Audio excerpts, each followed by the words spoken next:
ప్రాపర్టీని కొనబోతున్నారా? చాలా రోజులుగా కష్టపడి సేవ్ చేసుకున్న అమౌంట్ని మొత్తం మనం ఆ ప్రాపర్టీ మీద ఇన్వెస్ట్ చేస్తాం. అప్పుడు అసలు ఆ ప్రాపర్టీని తీసుకునే పోయే ముందు ఎటువంటి డాక్యుమెంట్స్ అడగాలి అని అంటే ఈ 5 డాక్యుమెంట్స్ని అడగండి. ఫస్ట్, టైటిల్ డీడ్స్ అంటే హక్కు పత్రాలు. మనకి అమ్మబోయే వ్యక్తికి ఆ ప్రాపర్టీని అమ్మడానికి ఓనర్షిప్ ఉందా, అసలు ఆయనకి రైట్స్ ఉన్నాయా అని తెలుసుకోవడానికి ఈ టైటిల్ డీడ్స్ అడగండి. అందులో భాగంగా సేల్ డీడ్ అడగవచ్చు, అంటే విక్రయ దస్తావేజ్. Second, link documents.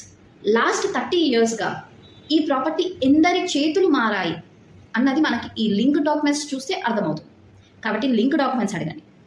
Third, encumbrance certificate, EC. మనం తీసుకుపోయే ప్రాపర్టీ పైన లోన్స్ ఏమైనా ఉన్నాయా అని చెక్ చేయడానికి మనం ఈసీని అడగాలి. Fourth, tax receipts. మన ప్రీవియస్ ఓనర్ ఆ ప్రాపర్టీ యొక్క ట్యాక్స్ని పే చేశాడా లేదా అని తెలుసుకోవడానికి ప్రాపర్టీ ట్యాక్స్ రిసీట్స్ అడగాలి. ఒకవేళ ఆయన పే చేయకపోతే ఆ ట్యాక్స్ అంతా మనం పే చేయాల్సి వస్తుంది, కాబట్టి ఇవి కూడా అడగండి. Fifth, conversion certificate.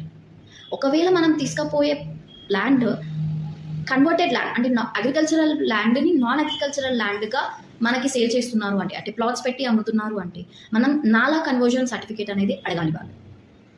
ఈ 5 ఇంపార్టెంట్ డాక్యుమెంట్స్ని అడిగి వాళ్ళ దగ్గర నుంచి తెచ్చుకొని చెక్ చేసుకొని ఆ తర్వాత ఆ ప్రాపర్టీ పైన ఇన్వెస్ట్ చేయడం వల్ల మనం ఫ్యూచర్లో ఎటువంటి లిటిగేషన్స్లో ఇన్వాల్వ్ అవ్వం. అండ్